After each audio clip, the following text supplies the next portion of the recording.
সুপ্রিয় দর্শক, আমি মোর্শেদুল ইসলাম সবাইকে স্বাগত জানাচ্ছি সম্পাদকীয়তে।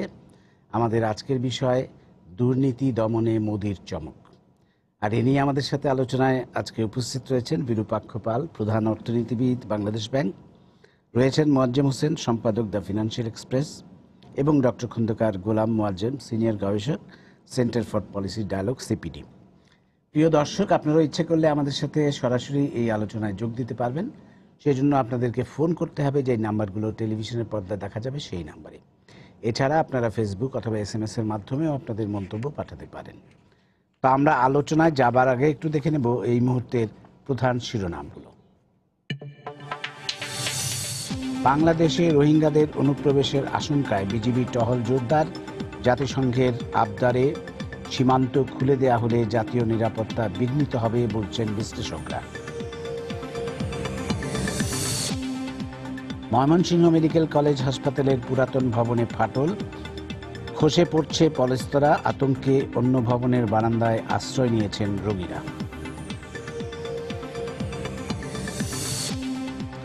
সবার সম্মিলিত প্রচেষ্টায় সন্ত্রাস ও জঙ্গিবাদ মুক্ত বাংলাদেশ করতে প্রধানমন্ত্রী শেখ হাসিনার আহ্বান। চট্টগ্রাম বিভাগের 11 জেলার মানুষের সঙ্গে ভিডিও কনফারেন্স। শামীম ওসমান দলের প্রতি অনুগত হলে প্রার্থীর পক্ষে কাজ করবেন, মন্তব্য নারায়ণগঞ্জের মেয়র প্রার্থী আইভীর। ব্যক্তিগতভাবে নির্বাচনে আগ্রহ নেই বলছেন বিএনপি নেতা তৈমুর। এবং আবারও কুইক রেন্টাল বিদ্যুৎ কেন্দ্রের মেয়াদ বাড়ানোর সিদ্ধান্ত সরকারের ব্যর্থতা, দাবি বিশেষজ্ঞদের, নিজস্ব ব্যবস্থাপনায় প্ল্যান করার তাগিদ।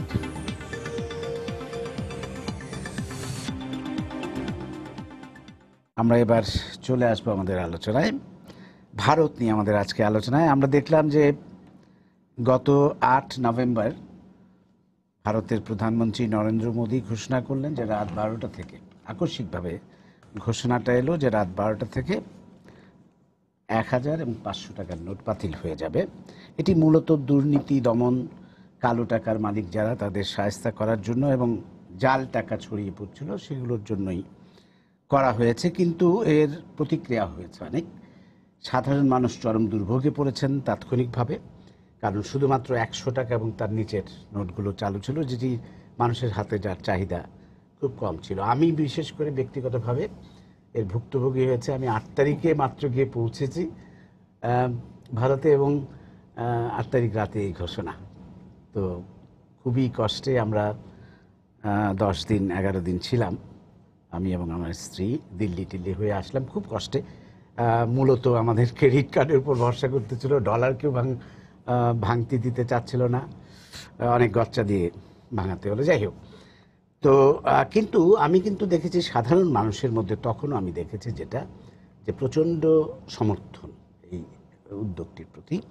তারা সবাই একেবারে ট্যাক্সি ড্রাইভার থেকে চা দোকানি পর্যন্ত সবাই বলছেন যে এটা খুব ভালো একটা কাজ হয়েছে, যদিও আমরা সাফার করছি কিন্তু ভালো কাজ হয়েছে। এখন কিন্তু কথা হচ্ছে যে যদি খুব শিগগিরই পরিস্থিতি খুব স্বাভাবিকের দিকে না আসে, তাহলে মানুষের ধৈর্যের সীমা ভেঙে যাবে, যেটি আবার বিরোধী দলগুলো সুযোগ নিচ্ছে আমরা দেখতে পাচ্ছি। তা আমি বিরূপাক্ষ পাল আপনার কাছেই প্রথমে আসবো। একজন অর্থনীতিবিদ হিসেবে আপনি কি মনে করেন যে কি প্রেক্ষিতে এই উদ্যোগটি, এবং এই উদ্যোগটির ফলে আসলেই কি কোনো সুফল আসবে কিনা ভারতের অর্থনীতিতে? ধন্যবাদ। এটি কিসের প্রেক্ষিতে নেওয়া হয়েছে তার ব্যাখ্যা আপনি বলেছেন, যে জাল টাকা ছড়িয়ে পড়েছিল আর মানুষের কালো ব্ল্যাক ইকোনমি, যেটা ভারতের অর্থনীতিতে প্রায় 40% বলে দাবি করা হয়, বাংলাদেশে এটি প্রায় 25% বলে অনুমান করা হয়। ব্ল্যাক ইকোনমি কেউ সংখ্যা পায় না। তো এরকম একটা অর্থনীতির সংকোচনের জন্যে আমি মনে করি এটা আবশ্যকীয় ছিল, এবং এটা কোনো অর্থনীতিবিদদের ধারণার মধ্যে ছিল না। এটা আপনি যে শিরোনাম দিয়েছেন যে মোদির চমক, কিন্তু চমকের মধ্যে একটা মানে পজিটিভ অর্থে চমক আমি বলছি, যে যেটা বিষয়টি খুব অল্প সংখ্যক মানুষ জানতেন এবং এটা সিস্টেমের মধ্যে দিয়ে ছড়িয়ে পড়েছে। এবং এটি একটা সবচেয়ে বড় কথা, অর্থনীতি সবসময় নীতি দিয়ে চলে না, অর্থনীতিতে কিছু সিগন্যাল দিতে হয়। তো মোদী সরকার একটা সিগন্যাল দিয়েছে, এবং মোদী সরকার জানে যে এটা খুব অজনপ্রিয়, একটা মানুষকে কষ্টে ফেলা হয়, দুর্ভোগে ফেলা হয়। তারপরও যে মোদী সরকার এটা নিয়েছে, এটা আমি বলবো যে অত্যন্ত শক্ত একটা পদক্ষেপ নিয়েছে। এবং যেটা বুঝতে হবে আপনার, ভারতের অর্থনীতি, বাংলাদেশ যেরকম আমাদের একটা অর্থনীতি 220 বিলিয়ন ডলারের অর্থনীতি, ভারতেরটা 2.2 ট্রিলিয়ন ডলারের অর্থনীতি, প্রায় 10 গুণ আমাদের চেয়ে বড়। তো এখানে তো কিছু ভোগান্তি হবেই। আর আপনি যেটা বললেন সেটাও ঠিক, যে সাধারণ মানুষ, খেটে খাওয়া মানুষেরা এটা অন্তত, যারা ব্ল্যাক মানি হোল্ডার, বড় বড় রাঘব বোয়াল, একটা সরকার এত বড় একটা দেশে রাঘব বোয়ালদের উপর এত শক্ত পদক্ষেপ নিতে পারে, সেটা আমি মনে করি তারা চীনকেও হারিয়েছে। চীন তো খেলাপিদেরকে বিলবোর্ডে স্থাপন করেছে, লজ্জা দিয়েছে। তো আমি তো মনে করি এটা খুব খুব এফেক্টিভ। অনেক সময় খেলাপিদেরকে আপনি লজ্জা দিচ্ছেন, তারা লজ্জা পাচ্ছে না, কিন্তু এটা তো খুব এফেক্টিভ, এবং এইটা ধকল সইতে মাস 3 বা 4 সময় লাগবে। এবং আমি দেখেছি যে ব্যাংকগুলোর সামনে লম্বা লাইন ছিল যে কদিন আমরা ছিলাম, এবং এটিএম বুথে মধ্যরাত পর্যন্ত লোকজন টাকা তোলার জন্য দাঁড়িয়ে আছে লাইনে। মাত্র 2000 টাকার নোট এবং 500 টাকার নোট ছাড়া হয়েছে, তাও কয়েকদিন পরে। সেটিও কিন্তু পর্যাপ্তভাবে মানুষের হাতে আসছে না এখনও। এটি একটি সমস্যা বটে। এটা কীভাবে এটাকে সামাল দেবে সেটি একটা বিষয়। যাই হোক, আমি একটু মোয়াজ্জেম হোসেন আপনার কাছে যাব। আপনি কি বলবেন এই উদ্যোগটিকে নিয়ে? এটা বীরবক্ষবার বললেন যে 220 বিলিয়ন বাংলাদেশের জিডিপি। এই এখন যে নোটস, যেগুলি লার্জ নোটস ডিমোনারাইজ করা হয়েছে বা যেগুলি বাতিল স্কেপিং করা হয়েছে, তার সাইজটি হচ্ছে 220 বিলিয়ন ডলার। এবং ইন্ডিয়ার ক্যাশ সার্কুলেশনের 86% হচ্ছে এই আপনার 500 টাকা এবং 1000 টাকার নোট। অ্যাকচুয়ালি এটা তো একটা জিনিস। তা আমার মনে হয় মোদি কিন্তু আগে একটা সিগন্যাল দিয়েছিলেন। ইন্ডিয়াতে এই বছরই ট্যাক্স অ্যামনেস্টি একটা দেওয়া হয়েছিল, বেশ কিছু ফরেন এক্সচেঞ্জের টাকাও এখানে এসছেন ইন্ডিয়াতে। এবং ইন্ডিয়াতে এটা এর আগে একবার 1979 সালে একবার ডিমোনারাইজ করা হয়েছিল। সেটা ছিল বোধহয় কারেন্সি 5000, এবং তখন 10,000 কারেন্সি ছিল অ্যাকচুয়ালি, এবং এটার সাইজ ছিল 2% of the Indian notes in circulation. এবার কিন্তু সংখ্যাটা খুব কম অ্যাকচুয়ালি। তো ইন্ডিয়াতে স্বাভাবিকভাবে ট্যাক্স, দেখেন ইন্ডিয়ার ট্যাক্স জিডিপি রেশিও হচ্ছে 16.5, ওইখানে 5.6% লোক ইনকাম আর্নার্সের ইয়াদে। ইন্ডিয়ান মতো একটা লার্জ ইকোনমিতে জিডিপির প্রপোর্শন ট্যাক্সের যে, এবং সেটা তুলনামূলকভাবে অনেক কম। ইনকাম আর্নার্সদের ভিতরে যদি মাত্র শতকরা 5% দেন, সেটা কম। আমার মনে হয় মানিটা, এই ব্ল্যাক মানি টোটালি এই মুভ দ্বারা আমরা করতে পারবেন কিনা সে বিষয়ে সন্দেহ আছে একদিকে। কারণ আমি আজকে ভারতের এস্ট্রয়েল সেন্ট্রাল ব্যাংকের গভর্নর রজন, যিনি IMF-এর প্রধান অর্থনীতিবিদ, উনি বলছেন না, এটা কিন্তু আপনার একমাত্র উপায় না। ওনার ধারণা, আশঙ্কা হচ্ছে মানি ছাড়া গোল্ড এবং রিয়েল এস্টেটে হচ্ছে ইন্ডিয়ার বিপুল পরিমাণ কালো টাকা। আর উনি বলছেন যে অ্যাকচুয়ালি যারা কালো টাকার মালিক, তারা কিন্তু বিভিন্ন ওয়েতে তাদের টাকাটা হিডেড করতে পারে, অ্যাসেটে রূপান্তরিত করতে পারে। তখন এটা ইন্ডিয়ার বিষয়। তবে আমার মনে হয় এই ধরনের একটা স্টেপ ভারতবর্ষের নীতি নির্ধারক যারা আছেন, তারা যথেষ্ট এনলাইটেন, তারা তাদের অবস্থাটা বোঝার ইয়ে আছেন। তো এটা অর্থনৈতিকভাবে দেখেন, এখন একটা হার্ভার্ডের একজন ইকোনমিস্ট বলছেন যে এই ধরনের মুভটা ইনক্রিমেন্টাল হওয়া ভালো ডেভেলপ কান্ট্রিতে। এবং ইউরোপিয়ান সেন্ট্রাল ব্যাংক কিন্তু আমরা আস্তে আস্তে ইউরো 500 কারেন্সি নোটটা উইথড্র করতেছে ফেজ ওয়াইজ, কিন্তু তারা একভাবেই যায় নাই। কিন্তু সেখানে আবার ট্যাক্স কমপ্লায়েন্সটা, ইনস্টিটিউশনালটা আরেক রকম, ভারতবর্ষে আরেক রকম। তো এই ধরনের একটা জোল, আমরা যেটা বললেন, কমন মানুষ কিন্তু এটা হয়তো অনেক ওয়েলকাম করেছেন, তারা সাফারিংস হয়েছেন। তবে আজকে সাফারিংস শুধু কিছু কমেছে। আমি লেটেস্ট নিউজ দিয়েছে ব্যাংকের লাইনটা আজকে একটু কমেছে। আর সবচেয়ে বড় জিনিস হচ্ছে আমাদের এই যে সমস্ত আপনার ইয়ে আছে, আপনার ইলেকট্রনিক মানি, সে আপনার বুথগুলি যে আছে, সেখানে কারেন্সি যথেষ্ট নাই। এবং আরেকটা সমস্যা আছে, এইগুলিকে কম্পিটেবল করা হয়নি, কারণ বর্তমান নতুন নোটটা হচ্ছে আকারে একটু ছোট অ্যাকচুয়ালি। এটা কম্পিটেবল করতে সময় লাগবে। তো এই ধরনের একটা ধাক্কা সামাল নিচ্ছে সময় লাগে। তো এটা একটা অর্থনৈতিকভাবে এটা হয়তো ভারতবর্ষের বেশ প্রচুর টাকা ব্ল্যাক ইকোনমি, ওনার ধারণা তো 40%, বাংলাদেশে 25%। তবে আমার এস্টিমেটগুলি গ্যাস এস্টিমেট, এখনও মনে হয় কেউ বলতে পারবে না। তবে যথেষ্ট পরিমাণ টাকা ভারতবর্ষে ব্ল্যাক ইকোনমি, কালো অর্থনীতির ভিতরে অন্তর্ভুক্ত।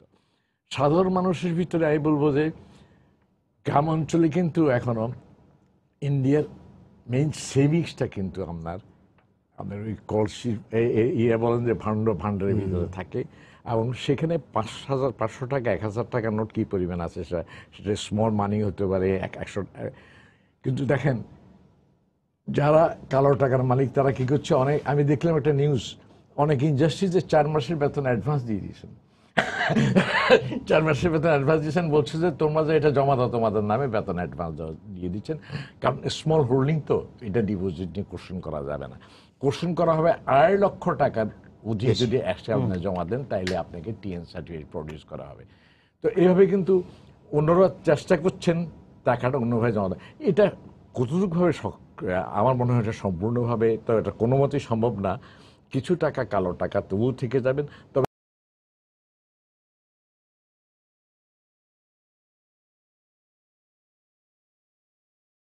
31 ডিসেম্বর ডেডলাইন, এটাতে যদি ভোগান্তি যদি আরো বেশি বাড়ে, তাহলে কিন্তু ভারতের উত্তরপ্রদেশে ইলেকশন আছে আগামী বছরের প্রথম পার্ট। আপনি জানেন উত্তরপ্রদেশ ইলেকশনটা ইন্ডিয়ার জন্য মোস্ট ইম্পর্টেন্ট অ্যাকচুয়ালি, সেখানে 80 ইয়ার মতো। তো এটা একটা পলিটিক্যাল ইম্প্যাক্টও আসছে অ্যাকচুয়ালি। তো সার্বিকভাবে অর্থনৈতিক দিক থেকে বিচার করতে গেলে এটার পিছনে যথেষ্ট যৌক্তিকতা নিশ্চয়ই আছে, পিওর ইকোনমিক্স না, এটার পিছনে যৌক্তিকতা ভারতবর্ষের আঙ্গিকে থাকতে পারে। রাজনৈতিকভাবে এটা রিস্কিও, আর রাজনৈতিকভাবে এটা অনেকটা, এটা যদি সুফল পায় তাহলে জনসাধারণ, কিন্তু যেটা আপনি বললেন অনেকের সাধারণ মানুষ আমাদের ভোগান্তি হচ্ছে, কিন্তু কালো টাকা যাবে অ্যাকচুয়ালি, এটা এক ধরনের ফিলিং আছে। জি, ডক্টর সৈয়দ, ডক্টর খন্দকার গোলাম মোয়াজ্জেম, আপনি কি বলবেন? আগে আপনার মতামতটা শুনে তারপরে আমরা অন্য প্রসঙ্গে আসি। এই সব বক্তব্যের সাথে তো আসলে সহমত পোষণ করা, তার সাথে যদি দুই একটা তথ্য যোগ করা যায়। একটি হলো যে সেন্ট্রাল ব্যাংক থেকে বা ভারতের অর্থ মন্ত্রণালয় থেকে যেটা দেখা হচ্ছিল যে 2010 থেকে 2015 এই সময়কালে কারেন্সির যে গ্রোথ ভারতে, সেটা অন্যান্য কারেন্সির তুলনায় হঠাৎ করেই দেখা গেছে হিসেব করে যে 500 এবং 1000 রুপির নোটের গ্রোথ অনেক বেশি। অন এভারেজ গ্রোথ যেখানে 34%, সেখানে 500 রুপির গ্রোথ হচ্ছে 75%, এবং 1000 রুপির গ্রোথ পাওয়া গেছে 102%। ফলে সেখান থেকে আসলে সন্দেহ সৃষ্টি হয়েছে যে তার মানে প্রচুর পরিমাণ অবৈধভাবে বা জাল টাকা বাজারে রয়েছে। ফলে যে 3টা উদ্দেশ্য এখানে ঘোষণা করা হয়েছে, একটি হলো জাল টাকার বিস্তার কমানো, আর একটা হলো যেটা আলোচনা অতটা আসেনি, সেটা হলো সন্ত্রাসী কর্মকাণ্ডে অর্থদান, আর তৃতীয়টি হলো এই কালো টাকার বিস্তার কমানো।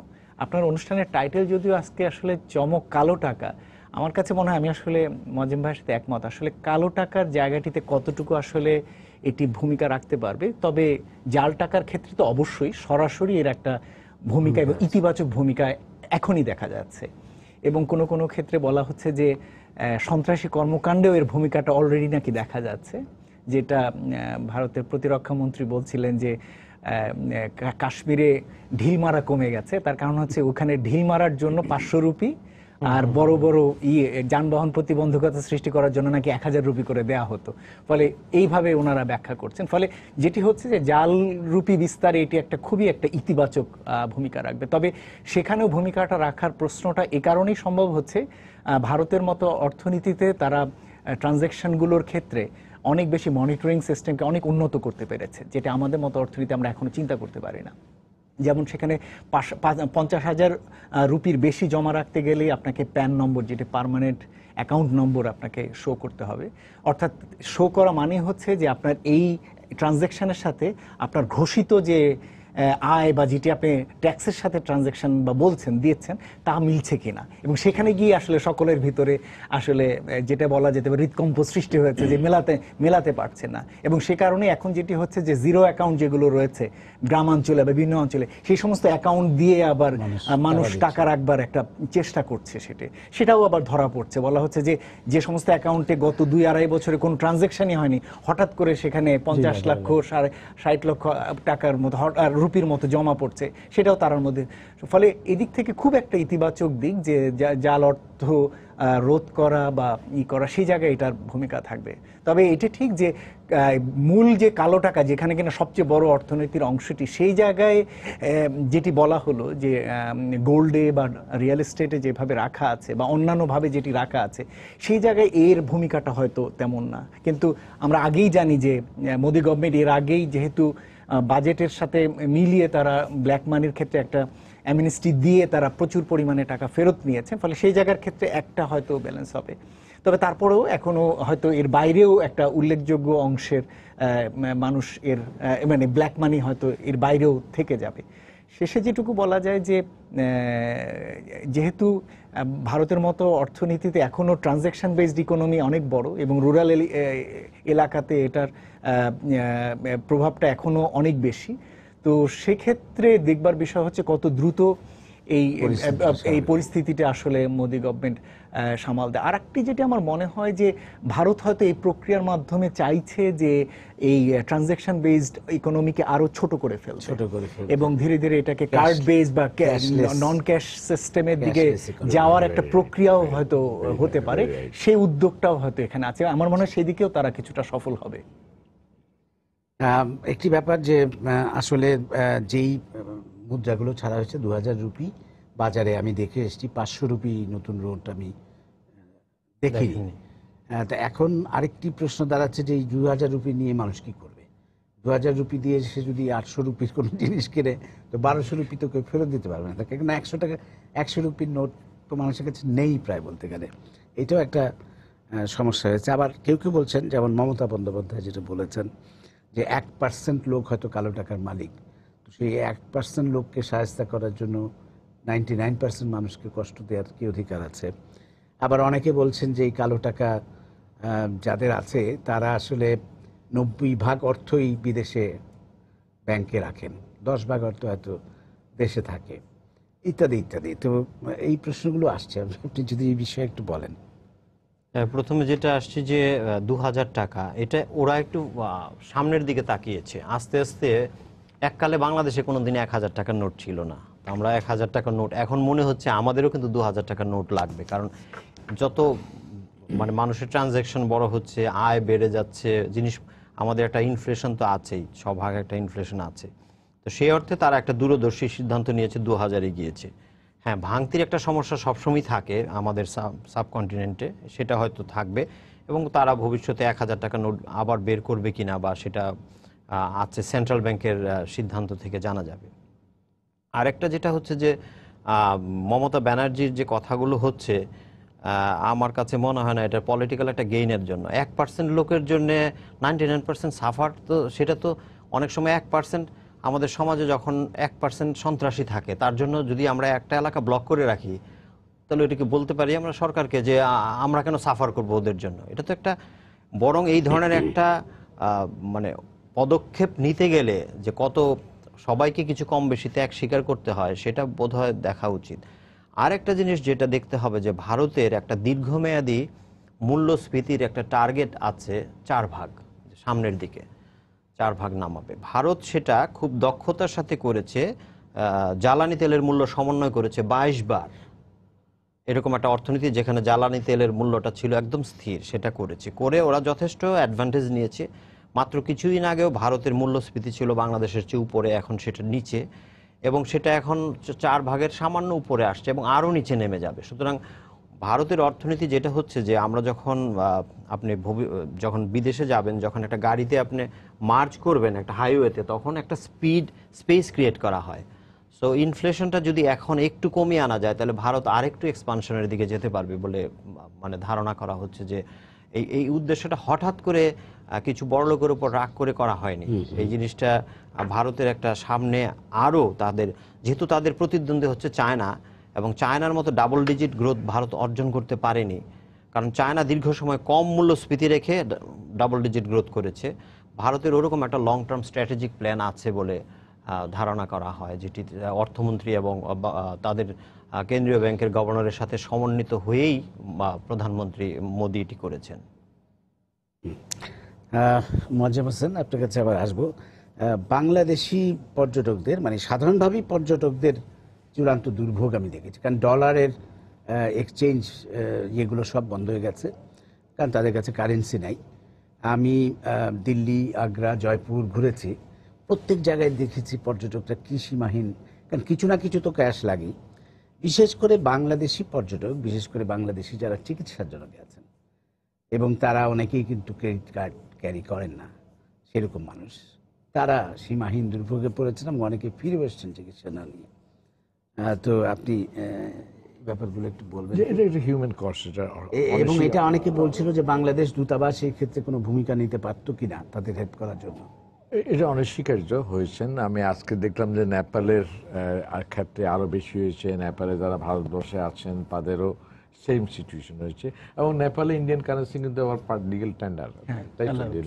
নেপালের এই ইম্প্যাক্টটা কিন্তু অন্য ব্যতিক্রমধর্মী। নেপালের ওইখানেও আবার নেপালও যাওয়ার ব্ল্যাক ইকোনমি নাই, তা তো আপনি বলতে পারবেন না ব্ল্যাক ইকোনমি, যেখানে যত ইকোনমি বলেন তার একটা শ্যাডো ইকোনমি সব জায়গায় আছে অ্যাকচুয়ালি। তো আমি একটা ফিগার, আমি 1% লোক 40% ওন করে, এই বোধহয় মানে ব্ল্যাক ইকোনমির সাইজ যদি 40% হয় এবং কোনো রাজনৈতিক নেতৃত্ব বলে থাকে যদি 1% লোক, এটা কতটুকু গ্রহণযোগ্য স্ট্র্যাটেজিক্যালি, এই বিষয়ে আমার প্রশ্ন থাকে actually. I don't think it's possible in economy যেখানে ব্ল্যাক ইকোনমির সাইজ বলা হয় শতকরা 40, 1% লোক সেই 40% মালিক, সেটা বিশ্বাস করতে আমার কাছে লাগে আর কি। তা আরেকটা এক্সপেক্ট আছে, আপনি ঠিকই বলেছেন, যারা চিকিৎসার জন্য গিয়েছেন তারা হয়তো অনেকে ক্যাশ ইন্ডিয়ান কারেন্সি এখান থেকে নিয়ে যাওয়া যেত কিছু পরিমাণ, আপনি বরাদ সীমিত পরিমাণে। আর এমনিও জানেন ইনফর্মালভাবে কিন্তু টাকা অনেকে নেয়, এটা অনস্বীকার্য বাস্তবতা, কিন্তু অস্বীকার করে তো লাভ নাই আমাদেরকে অ্যাকচুয়ালি।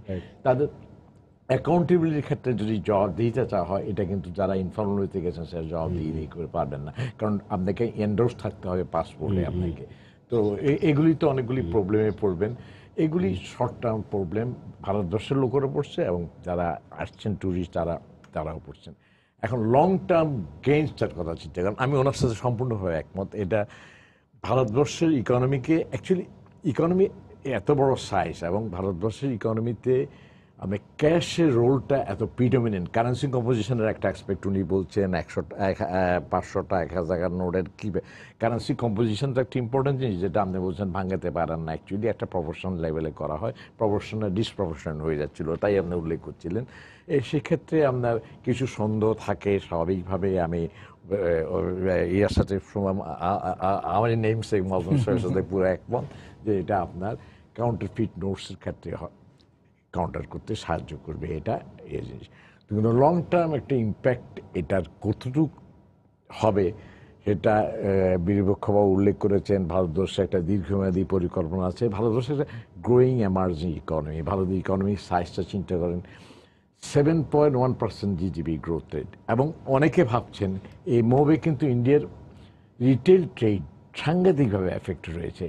রিটেল ট্রেডে আমাদের ট্রানজ্যাকশন কমে গেছে এবং 1% অফ জিডিপি ওয়াইপ আউট হবে বলে ফিয়ার করা হচ্ছে। 1% জিডিপি ইয়ার জন্য ওয়াইপ আউট হবে, this is a fear actually.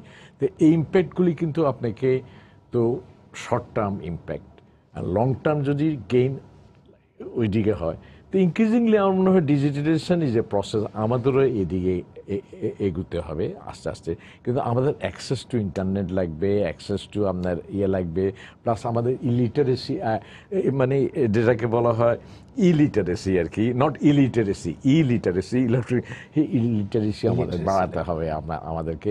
আমাদের মনে হয় ভারতবর্ষ তো এমনি আপনার টেকনোলজিতে, এই ধরনের সফটওয়্যারে, কম্পিউটারে, যেগুলো ডিজিটাল এমনি এগিয়ে আছে, কিন্তু গ্রামীণ লেভেলে কতটুকু পর্যায়ে আছে সেটা অবশ্য আমি সঠিকভাবে পরিসংখ্যান আমার কাছে নেই, তবে এটা বোধহয় অল এমব্রেসিং করার এফোর্ট ভারতবর্ষে চলছে।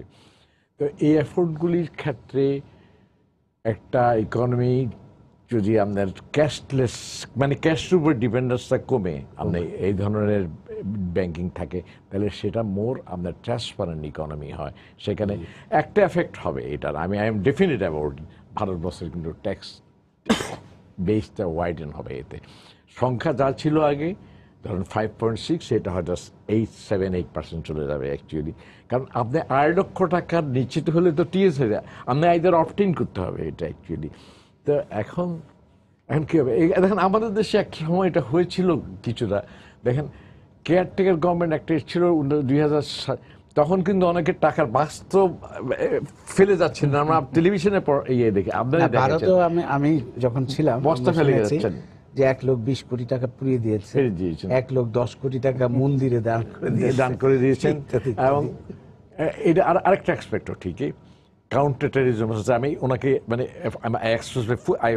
মানে ওনার সাথে ফুল এগ্রিমেন্ট করি।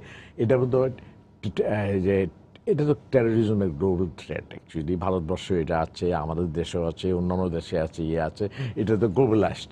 ওইখানে আপনার এই অর্থায়ন প্রক্রিয়াটা কিন্তু নানা প্রশ্নবিদ্ধ অ্যাকচুয়ালি, এবং এগুলিতে কাউন্টার করতে গেলে এটা সোল উপায় না, এটা একটা উপায় অ্যাকচুয়ালি। প্রত্যেকটা এফোর্ডেরই একটা পলিটিক্যাল দিক থাকে, একটা ইকোনমিক দিক থাকে, একটা ফাইন্যান্সিং দিক থাকে। Financing is a part of counter terrorism, চ্যালেঞ্জও থাকে। এবং ওগুলির কিন্তু আবার ইউ ক্যান এটার আবার পলিটিক্যাল একটা অ্যাপ্রোচ এখানে দরকার হচ্ছে, আমাদের ব্রডার অ্যাপ্রোচ দরকার। তবে financing is a very important source ইয়ের জন্য। তো সেখানে এটা আমার মনে হয় কিছুটা ডেটারেন্ট হিসেবে কাজ করবে বলে আমি ব্যক্তিগতভাবে বিশ্বাস করি। ডক্টর মোয়াজ্জেম হোসেন, আপনার কাছে আসবো। Doctor Golam Moazzem, sorry. সেটি হচ্ছে, মোদি তো বলছেন যে দুর্নীতি দমনই হচ্ছে তার এই পদক্ষেপের মূল লক্ষ্য, মানে কালো টাকা, জাল টাকা ইত্যাদি ইত্যাদি। কতটুকু তিনি সফল হতে পারবেন সেটা হয়তো ভবিষ্যৎ বলে দেবে যে তার উদ্যোগ সফল হবে কিনা। কিন্তু এ থেকে আমরা বাংলাদেশ কি শিক্ষা নিতে পারি? বাংলাদেশেও তো আমরা জানি বিপুল পরিমাণ কালো টাকা আছে, জাল টাকাও আছে, দুর্নীতিবাজ আছে। এই ধরনের কড়া পদক্ষেপ কি আমাদের নেতারা কখনো নিতে পারবেন বলে আপনার মনে হয়? না, প্রথমত হলো যে আমাদের একটু রিয়েলিটি চেক করা দরকার, বাস্তব পর্যায়ে আমরা আসলে কোন জায়গায় রয়েছি। আমাদের দেশে এখন পর্যন্ত আর্থিক খাতে আর্থিক অর্থ সংক্রান্ত যত ধরনের লেনদেন রয়েছে এটা কিন্তু ইন্টিগ্রেটেড না। অর্থাৎ আমরা ট্যাক্স ফাইলে যা শো করি, আমাদের ব্যাংক অ্যাকাউন্টে যা আছে, আমাদের শেয়ার মার্কেটে যে অর্থ আছে, অথবা আমাদের স্থাবর অস্থাবর সম্পত্তি যা রয়েছে, এর কোনোটার সাথে আসলে কোনোটা লিঙ্কেজ নেই। ফলে এরকম একটা পরিস্থিতিতে আপনি চাইলেই যে সব কিছুর ক্ষেত্রে সমানভাবে আপনি এরকম একটা উদ্যোগের মধ্যে নিয়ে সেখান থেকে একটা ফল আশা করা, এটা আমার মনে হয় যে আরও দূরবর্তী লক্ষ্য। আমাদের আসলে যদি আমরা চাইও, তাহলে আমাদের স্টেপ বাই স্টেপ সেদিকে আগানো উচিত। আসার কথা হচ্ছে সাম্প্রতিক সময়ে বাংলাদেশ ব্যাংক, যেটি বিরূপাক্ষপাল উনি আরও ভালো বলতে পারবেন, বাংলাদেশ ব্যাংক এবং এনবিআর তারা যৌথভাবে উভয় ট্রানজ্যাকশনগুলো দেখবার সুযোগ করে নিয়েছে। এটি একটি দিক, কিন্তু এটি আরও বিস্তৃত করা দরকার, এবং যাতে সব কিছু মিলে, যাতে ইন্টিগ্রেটেড ওয়েতে সমস্ত ট্রানজ্যাকশনগুলো যাতে একটা ইন্টিগ্রেটেড সিস্টেমের মধ্যে থাকে, তাহলেই আপনি ভাবতে পারেন যে এরকম একটা সিস্টেম থেকে সুবিধা পাবেন। ভারত কেন ভাবছে যে এরকম প্রক্রিয়া থেকে তারা সুবিধা পাবে? তার কারণ হলো যে এখন যে কোনো ট্রানজ্যাকশনের জন্যই তার একটা পার্মানেন্ট অ্যাকাউন্ট নম্বর লাগবে। যদি 2.5 লক্ষ টাকার বেশি সে জমা নিতে, 50,000 রুপির বেশি সে আসলে অ্যাকাউন্টে জমা রাখতে চায়, তাহলে সেখান থেকে কিন্তু ধরা পড়ে যাচ্ছে যে এখানে যা টাকা জমা দিতে হচ্ছে সেটি সে আসলে তার যে ইনকাম ট্যাক্স সেখানে সে শো করেছে কিনা। সেখান থেকেই কিন্তু অনেকেই যারা ব্ল্যাক মানি হোল্ডার, জাল টাকা রেখেছে, তারা আর এই প্রক্রিয়ার মধ্যে ঢুকছে না বা অন্যভাবে টাকা রাখার উদ্যোগ নিচ্ছে। সেরকম একটা প্রক্রিয়া কিন্তু আমরা এখনো নেই, আমরা অনেক দূরে রয়েছি সেই জায়গা থেকে। ফলে আমাদের জন্য এই প্রক্রিয়াগুলো আরও শিক্ষণীয়, অবশ্যই শিক্ষণীয়, কিন্তু আমি বলবো যে এই এখন যদি ঝাঁপ দিয়ে পড়ি এখানে, সেটি বরঞ্চ হিতে বিপরীত হতে পারে আমাদের জন্য। বরঞ্চ যে স্টেপগুলো নেওয়া হচ্ছে সেই স্টেপগুলো ধীরে ধীরে আরও বেশি সমন্বিত করা, এবং আমি বলবো যে প্রথমত আসলে সেই জায়গায় যাওয়া যে একজন ব্যক্তি বা একটা প্রতিষ্ঠান বা যে কোনো একটা একটা এন্টিটির যেন একটা সিঙ্গেল আইডেন্টিফিকেশন ট্রানজ্যাকশন এন্টিটি থাকে, যেখান থেকে তাকে যে কোনো জায়গায় যে কোনো ট্রানজ্যাকশন হলেই যাতে তাকে রিপোর্ট করা যায় বা ট্রেস করা যায় বা ট্র্যাক করা যায়, সেটির সিস্টেম আমাদের দেশে এখনো নেই। ফলে সেটি যতক্ষণ পর্যন্ত না হবে ততক্ষণ পর্যন্ত আমরা এই যেমন আমরা ঘোষণাই দেই কালো টাকা ই করি, সেটির উদ্যোগ থেকে আমরা আসলে সুফল এই কারণেই পাই না, এই জন্যই পাই না যে কালো টাকা রাখলে তো কারো আসলে সমস্যা নেই, ঘোষণা দিতে গিয়ে বা বিপত্তিতে পড়বো কেন? যতক্ষণ পর্যন্ত না রাখার ডিসইনসেন্টিভ ক্রিয়েট না হবে ততক্ষণ পর্যন্ত আসলে মানে ঘোষণা দিয়ে কোনো ইনসেন্টিভ ক্রিয়েট করে আসলে তাকে ওখানে আকর্ষিত করা যাবে না। সুতরাং যতক্ষণ পর্যন্ত তার না রাখার যে একটা বেনিফিট না রাখার জন্য তারপরে যে একটা প্রেশার ক্রিয়েট করা, যেটি আমি বলছিলাম যে ধরনের ট্রানজ্যাকশন সিস্টেমের মাধ্যমে সেটা সম্ভব, সেরকম একটা সিস্টেম আমাদেরকে আগে প্রতিষ্ঠার জন্য ধীরে ধীরে এগোনো দরকার। বিরূপাক্ষপাল, এই ব্যাপারে আপনার কাছে একটু বিস্তারিত শুনতে চাইব। মানে আমাদের মানে এখনই হয়তো উনি যেটা বললেন যে এখনই হয়তো আমরা এই স্টেপের দিকে যেতে পারবো না, অনেক আর্লি হয়ে যাবে সেটা আমাদের জন্য। কিন্তু কিভাবে আমরা ওই পথে এগোতে পারি, কিভাবে আমরা আমাদের ট্রানজ্যাকশনের মধ্যে বলেন বা সবার যে ফিনান্সিয়াল ইয়ের মধ্যে একটা স্বচ্ছতা আনতে পারি? হ্যাঁ, আমি ডক্টর মুয়াজ্জেমের সাথে একটা বিষয়ে একমত যে যখন একটা জায়গায় আপনার একটা বাড়িতে একটা চুরি হলো, তো পুলিশ চলে আসলো, পাশের বাড়িতে কিন্তু আর চুরি হওয়ার সম্ভাবনা থাকে না। আর দুই হচ্ছে ভারত একটা পদক্ষেপ নিয়েছে, আমাদের যারা এই ব্যাপারটার ফলাফল এই দেশের মানুষগুলো যারা বুঝতে পারছে বা যারা কালো টাকার মালিক, তারা কিন্তু এটা ইকোনমিক এজেন্ট যখন একটা সিগন্যাল পায় তখন তারা কিন্তু এটার জন্য প্রস্তুত নিয়ে ফেলে। সুতরাং যদি যারা সত্যিকার অর্থে চৌকস ব্ল্যাক মানি হোল্ডার, তারা কিন্তু সেটার একটা আমি কি বলবো, সেটার জন্য তারা প্রতিরোধমূলক ব্যবস্থাগুলো তাদের হাতে আছে ইতিমধ্যে। সুতরাং এটা আমাদের এই সিদ্ধান্তগুলো নেবার ক্ষেত্রে সবচেয়ে বড় কথা যে ভারত যে তথ্যগত সতর্কতা করেছে সেটা থেকে শিক্ষণীয় আছে। আমাদের অনেক কিছু আমরা পদক্ষেপ নিতে যাই, আগেই জানাজানি হয়ে যায়। তো এই ধরনের পদক্ষেপ ভবিষ্যৎ নিতে গেলে ভারত একটা শিক্ষা রেখে গেছে যে মাত্র 3 জন মানুষ জানলেই চলবে, মাননীয় প্রধানমন্ত্রী, অর্থমন্ত্রী এবং গভর্নর। আমি 3 জনের মধ্যে কেউ নই, সুতরাং আমি জানি না যে আগামীকাল এই ঘোষণাটা আসছে কিনা। সুতরাং কিন্তু তারপরও একজন কমন সেন্সের মানুষ হিসেবে বুঝতে পারছি যে ঠিক একটা জিনিস হয়ে গেল, ঠিক ওই ঘোষণাটা করলে এটার মধ্যে কোনো স্বকীয়তা বা এটা একটা আমার একটা টেস্টের একটা ব্যাপার। আপনি একটা গান গাইলেন, ওই গানটা নকল করে আমি আর একটা করলাম, রিমেক করা হয়ে যাচ্ছে। অন্য কোনো মেথড, এখন যেটা আপনি বলেছেন যে অন্য কোনো মেথড, সেটা আস্তে আস্তে বোধহয় বাংলাদেশের হচ্ছে। এখন ভোটার আইডি হয়েছে, ট্যাক্স ফাইলের নাম্বারগুলো হবে। আমাদের এরকম 16 কোটি মানুষের দেশে 11 লক্ষ লোক ট্যাক্স দেয়। আবার দেখুন যে প্রথম করদাতা যারা, প্রথম 10 জনের মধ্যে একজন জর্দা ব্যবসায়ী প্রথম করদাতা। এটা তো রাষ্ট্রের ইয়ের সাথে যাচ্ছে না, এটা যাচ্ছে না। আমি ট্যাক্সের মানুষ নই, কিন্তু আমি এটা সংবাদ থেকে যেটা জানতে পেরেছি, ওরকম একটা ইন্টিগ্রেটেড, যেমন যুক্তরাষ্ট্রে SSN সোশ্যাল সিকিউরিটি নাম্বার, সেইটাতে তার চাকরি বাকরি সব কিছুর মধ্যে একটা নাম্বারই চায় তারা, এবং সেটা ওইভাবে রাখে, ওইটার সাথে ইন্টিগ্রেটেড করা। এবং এই পথে আমরা কিছুটা এগোচ্ছি, মনে হয় ডিজিটালাইজেশনের দিকে যাচ্ছে, সেটা একটা উপায় আছে। আর দুই হচ্ছে কালো টাকার মালিক যারা আছেন, আমরা সমাজে, যেহেতু আমাদের দেশটা ভারতের মতো বড় নয়, আমরা কিন্তু কম বেশি হয়তো তাদেরকে চিনি বা জানি কিছুটা, তাদেরকে সামাজিক এবং উন্নয়নমূলক কাজে কিছুটা উৎসাহিত করা। আমি যেটাকে বলছি যে হ্যাঁ, তাদেরকে ব্ল্যাক মানি হোয়াইট করার জন্য যে বলে দেওয়া হয় তুমি অ্যাপার্টমেন্ট কেনো, সেটার চাইতে যে সে যদি একটা ব্রিজের একটা পার্ট ফাইন্যান্স করে, মানে যেটা আমাদের এখন তো অবকাঠামো সবচেয়ে বেশি দরকার, তো সেটার জন্য যদি থাকে তাহলে ওরা একটা পার্টিসিপেটিভ ওয়েতে আসতে পারে বলে আমার মনে হয়, রাদার দেন তাদের উপর চাপিয়ে পড়া। আরেকটা হচ্ছে যে ইনফর্মাল সেভিংস ভারতের মধ্যে অনেক বেশি ছিল। এটাকে আমরা বলি যে মানুষ, এটা ভারত বলে কথা না, একটা যুক্তরাষ্ট্রের মতো উন্নত অর্থনীতিতেও প্রেসিডেন্ট ওবামা বলেছিলেন do not put money in the mattress. মানুষকে বলছে, মানুষ এই ম্যাট্রেসের মধ্যে টাকা রাখছে, বালিশের নিচে রাখছে। এই প্রবণতাটা কমে যাবে এখন থেকে, যেটা বোঝা যাচ্ছে যে কোনো সময়। তো এটা একটা রেডিক্যাল চেঞ্জ, অন্য দেশের জন্য এটা একটা সিগন্যাল। আরও অন্য পথগুলি নিতে হবে।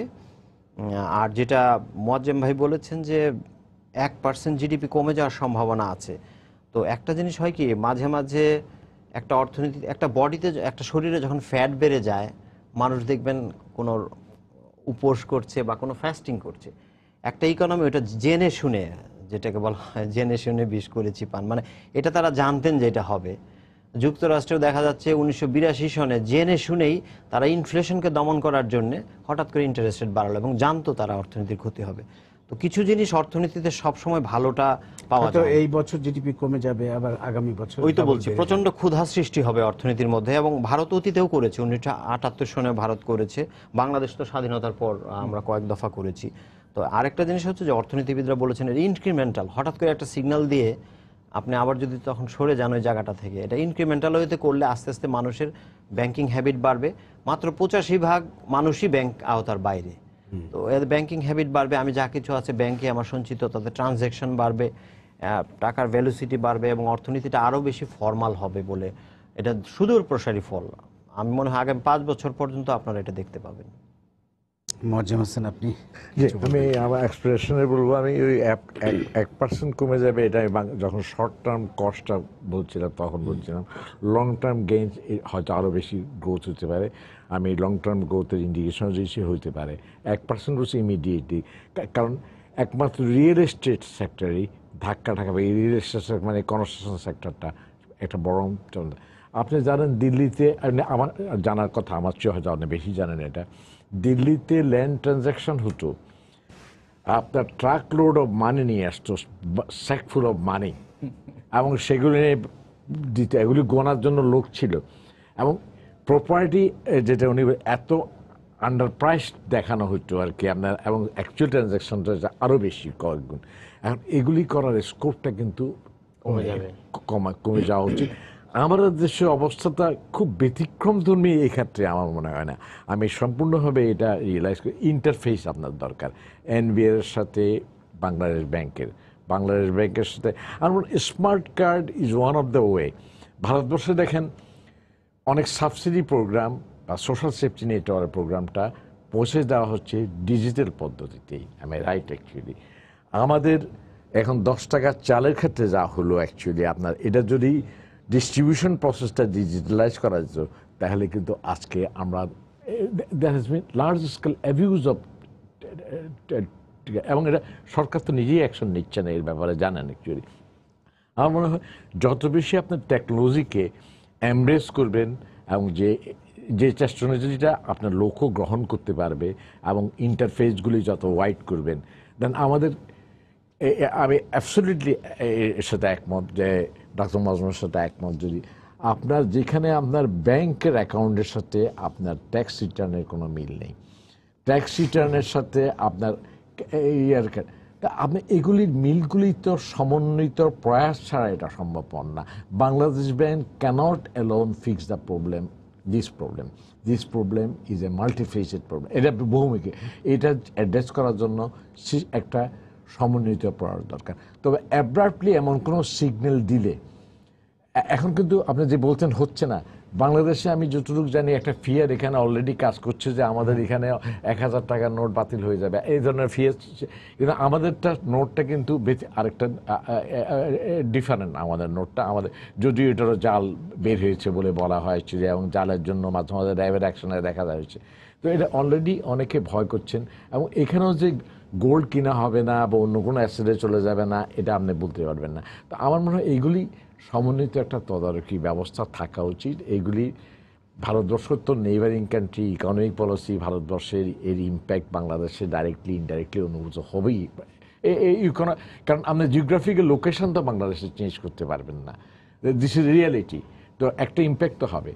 তো এটা লং টার্ম, আপনার যে ইস্যুটা বারবারই আমার কাছে, এটা লং টার্মে যদি এটা ভারতবর্ষের অর্থনীতির প্রবৃত্তির হারকে বৃদ্ধি করে, এবং সে প্রবৃত্তিটা যদি ইনক্লুসিভ হয়, আমি শুধু প্রবৃত্তি বৃদ্ধির পক্ষে না, আমি ইনক্লুসিভ প্রবৃত্তির পক্ষে, তাহলে সেটা সহনীয়। তো যত বেশি অর্থনীতি ট্রান্সপারেন্ট হবে তত বেশি ইনক্লুসিভনেসের স্কোপটা বাড়বে আমার ধারণা। এবং ট্রান্সপারেন্টের সাথে আপনার এথিক্যাল বিষয়, যে you are very right.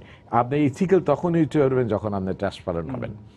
You can't be ethical without being transparent. I have to be transparent. আমাকে প্রথমে স্বচ্ছতা রাখতে হবে আমার নিজের ক্ষেত্রে, সামাজিক ক্ষেত্রে, এবং তখন আমাদের পক্ষে ইথিক্যাল হওয়া সম্ভবপর। ট্রান্সপারেন্ট না হয় ইথিক্যাল হওয়া সম্ভবপর না, তাহলে সেটা মরাল লেস, মানে দিস উইল বি আপনার এটা, এই মেসেজটার সাবস্টেন্স থাকবে না। It will make only sound, এটা সাউন্ড ক্রিয়েট করবে কিন্তু সাবস্টেন্স ক্রিয়েট করবে না। ধন্যবাদ ডক্টর গোলাম মোয়াজ্জেম। আবার আপনার কাছে আসবো এই একই বিষয়ে, মানে কিভাবে আমরা আমাদের আরও স্বচ্ছতা আনতে পারি, এবং বিশেষ করে যে ডিজিটাল বাংলাদেশ গড়ার কথা আমরা বলছি, অনেক দূর এগিয়েছে অর্থনৈতিক ক্ষেত্রে এই ডিজিটাল বাংলাদেশের এই যেটা আইডিয়াটা আমরা কিভাবে আরও বেশি করে কাজে লাগাতে পারি। আমরা কি, আমি জানি না, আমি অর্থনীতির লোক মোটেই নই, মানে এমন কিছু কি করতে পারি কিনা যে একটা নির্দিষ্ট অ্যামাউন্টের বেশি যদি পে করতে হয় তাহলে সেটা চেকের মাধ্যমে করতে হবে। যদি আমাদের এখানে এখন চেক জালিয়াতিও আছে, মানে আপনিও বলতে পারবেন ভালো এই বিষয়টা, যে চেকের মাধ্যমে করতে হবে, নগদে করা যাবে না 10 লক্ষ টাকার উপরে। আমি শুধু একটা কথা বলতে পারি ওরে বলার আগে, আপনি শুধু বাংলাদেশের ল্যান্ড অ্যাডমিনিস্ট্রেশনকে ডিজিটালাইজেশন করেন, দেখেন আজকে যে সমস্ত প্রপার্টি সংক্রান্ত গণ্ডগোল হচ্ছে এবং প্রত্যেকটার পিছনে কিন্তু প্রপার্টি আজকে আমার মনে হয় আমাদের মাইনরিটি কমিউনিটির কথা বলেন, তাদের অ্যাকচুয়ালি প্রত্যেকটার পিছনে কিন্তু ল্যান্ড নিয়ে নেওয়ার, আপনি ল্যান্ড অ্যাডমিনিস্ট্রেশনকে আপনি ডিজিটালাইজেশন করেন, কিন্তু সেখানে ভেস্টেড ইন্টারেস্ট এত বেশি, তারাই এটা হতে দিবে না। এখন আপনার বড় জিনিস হচ্ছে আপনাকে পলিটিক্যাল উইল থাকতে হবে strong to digitalise your administration. এটা না হলে ডিজিটাল বাংলাদেশের স্বপ্ন দেখা ডিফিকাল্ট, কারণ বাংলাদেশের সবচেয়ে বড় হচ্ছে ইটস এ ল্যান্ড স্কার্স কান্ট্রি, এবং এখানে ল্যান্ড টাইটেলটা যদি আপনার এবং ল্যান্ডের ডকুমেন্টেশন প্রসেসটা যদি ডিজিটালাইজ করতে পারেন, যদিও এটা অত্যন্ত কমপ্লিকেটেড ওয়ার্ক, কিন্তু some efforts must begin right now. জি, না, আমার মনে হয় যে মানে কোন উদ্দেশ্য করবেন সেটা দেখার বিষয়। যদি এটা মানে কালো টাকার অর্থনীতির দৃষ্টিভঙ্গি থেকে করেন, তাহলে অন্য অনেক বিষয় আমাদের করণীয় বাকি রয়েছে। যদি এটা জাল টাকা বিস্তারের কমানোর জন্য করে থাকেন, তাহলে সেখানে হয়তো এর একটা ইতিবাচক ভূমিকা থাকবে। তো দেখবার বিষয়, আসলে আমরা জানি না বাংলাদেশের জাল টাকার পরিস্থিতি কেমন, কিন্তু সেখানে এর একটা ভূমিকা হয়তো থাকতে পারে। কিন্তু কালো টাকার জন্য আসলে যদি নেয়ার বিষয় থাকে, আমার মনে হয় আমরা এখনো প্রস্তুত না। তার কারণ হচ্ছে আপনি প্রতি বছরই দেখবেন বাজেটে অর্থমন্ত্রী কিন্তু ঘোষণা দিয়েই যাচ্ছেন, এবং আমি এটাকে এইভাবে টার্ম করি যে আমাদের দেশে কালো টাকাকে সাদা করবার ক্ষেত্রে সরকারের পদক্ষেপগুলো অনেকটা হচ্ছে প্রণোদনামূলক পদক্ষেপ। আপনি করুন, তাহলে আপনাকে সুবিধা দেওয়া হবে, কিন্তু না করলে যেহেতু কোনো অসুবিধা নেই, সেজন্য কেউ আসলে করতে এগোয় না। ফলে ওইরকম একটা পরিস্থিতিতে আপনি আসলে এখান থেকে খুব বেশি ইতিবাচক ফল পাবেন না। এবং ভারতে কিন্তু এখন ওইটি দেওয়া হয়েছে, সুযোগ দেওয়া হয়েছে, এখন যদি ধরা পড়ে তাহলে কিন্তু তার বিরুদ্ধে বড় ব্যবস্থা নেওয়া হবে, এটি বলা হচ্ছে। ফলে আপনি ওইটি না নিশ্চিত করলে শুধুমাত্র উৎসাহমূলক ব্যবস্থা থেকে আসলে আপনি ফল পাবেন, যেটি একটি দিক। দ্বিতীয় দিক হলো আমাদের যে কর্পোরেট সেক্টরের যে যত ধরনের ফাইন্যান্সিয়াল ট্রানজ্যাকশন হয়, এগুলো যে অডিট সিস্টেমের মাধ্যমে হয়, সেটি আসলে কতটুকু স্বচ্ছ বা কতটুকু আসলে গ্রহণযোগ্য। একটা ফিনান্সিয়াল রিপোর্টিং অ্যাক্ট বাস্তবায়ন হয়েছে, কিন্তু এটির কমিশনও এখন পর্যন্ত গঠন করা যায়নি, এবং সেটি করতে গিয়েও বিপুল রকমের আসলে বাধা বিপত্তি দিয়ে আসলে এই কমিশনটি গঠন করা হয়েছে। ফলে যে স্বচ্ছতার কথা বলা হচ্ছে, এটি আসলে খুবই জরুরি। এটি ব্যক্তি পর্যায়ে এবং প্রাতিষ্ঠানিক পর্যায়ে স্বচ্ছতার জন্য এই রিপোর্টিং অ্যাক্ট বা এই ধরনের ফাইন্যান্সিয়াল ট্রানজ্যাকশনগুলো যদি স্বচ্ছতার মাধ্যমে অডিট হয়, যেটি উন্নত দেশগুলো এটি খুব কড়াকড়িভাবে মানে, যে যারা অডিট করছে তাকেও এটার ভিতরে অ্যাকাউন্টেবিলিটির ভিতরে নিয়ে আসা হয়। আমাদের দেশে তো এগুলোর আসলে তেমন কোনো বালাই নেই। ফলে সেরকম একটি জায়গা থেকে এক্ষুনি আসলে আমরা কালো থেকে অনেক বড় যে সাদাতে চলে যাব, এটি আমাদের মনে হয় এক্ষুনি ভাবা দরকার নেই, বরঞ্চ আমরা ধীরে ধীরে ভাবি। অর্থাৎ স্বচ্ছতার জায়গাটি দেখি, মনিটরিং সিস্টেমটাকে জোর দেই, কিভাবে ইন্টিগ্রেটেড সিস্টেমটা আনা যায় সেটির চেষ্টা করি। এটি হলে একটা পর্যায়ে গিয়ে আমরা হয়তো ভাবতে পারবো। ধন্যবাদ। বিরূপাক্ষ পাল, আমাদের হাতে আর 1 মিনিট সময় আছে, আপনি কি কোনো কিছু অ্যাড করতে চান কিনা? এটা হচ্ছে যে ভারত আশা করছে যে ওদের একটু মনিটারি কন্ট্রাকশন হবে তাদের মধ্যে, তবে তাদের রেভিনিউ বাড়বে। এটা আর একটা জিনিস হচ্ছে যে আপনি দেখুন অনেক লুপহোল বেরিয়ে যাচ্ছে। হায়দ্রাবাদে শোনা যাচ্ছে যে একজন ভিক্ষুক 50 লক্ষ টাকা নিয়ে জমা দিয়েছে। সুতরাং এগুলো মরাল হ্যাজার্ডের প্রশ্ন। একটা ভিক্ষুককে মানুষ ভিক্ষা দেয়, সে করে, তো এগুলো হচ্ছে এক্সেপশনাল কেস। কিন্তু আমি যেটা মনে করি যে সেটা ভারত শুধু মোদী সরকার এটা শুধু ভারতের জন্য নয়, আরও যারা এই সমস্ত অর্থনীতি উদীয়মান অর্থনীতিগুলো রয়েছে তাদের জন্য একটা মেসেজ দিয়েছে। এবং আরেকটা মেসেজ এখানে দেয়া আছে যে সাময়িক কিছু ক্ষতির জন্যে আমরা বড় ত্যাগ স্বীকার করব, যেন ভবিষ্যতে তারা ভারতকে আরেকটা উচ্চ মাত্রার প্রবৃদ্ধিতে নিয়ে যেতে পারে। এবং আমার মনে হয় সেই দিক দিয়ে তারা যথেষ্ট শক্ত একটা নির্দেশনা বা একটা সিগন্যাল তারা দিতে পেরেছে। বড় একটা অর্জনের জন্য সাময়িক ত্যাগ, আমরা সবচেয়ে বড় কথা এথিক্যাল একটা সিগন্যাল, যেটা হচ্ছে নৈতিকতার একটা সংকেত। মানুষের মধ্যে কিন্তু সেই মনোভাবটি ফর্মালাইজড হওয়ার সুযোগ তৈরি হবে, ডিজিটাইজ সিস্টেম বাড়বে। আমরা আশা করব যে ভারতের সবচেয়ে বড় জিনিস হচ্ছে অ্যাকচুয়ালি আমি একটা মিনিট দেব, ইলিসিট ফাইন্যান্সিয়াল ফ্লোটা আপনাকে বন্ধ করতে, আউট ফ্লোটা কমাতে হবে। আপনাকে import over invoicing, export under invoicing plus transfer pricing. ধন্যবাদ। আমরা আশা করব ভারতের এই উদ্যোগ সফল হবে এবং এর দ্বারা বাংলাদেশও অনুপ্রাণিত হবে। আপনাদের অসংখ্য ধন্যবাদ প্রিয় দর্শক, সবাইকে শুভেচ্ছা। আগামীকাল আবারও দেখা হবে রাত 10টায়। দেখার আমন্ত্রণ রইল। শুভরাত্রি।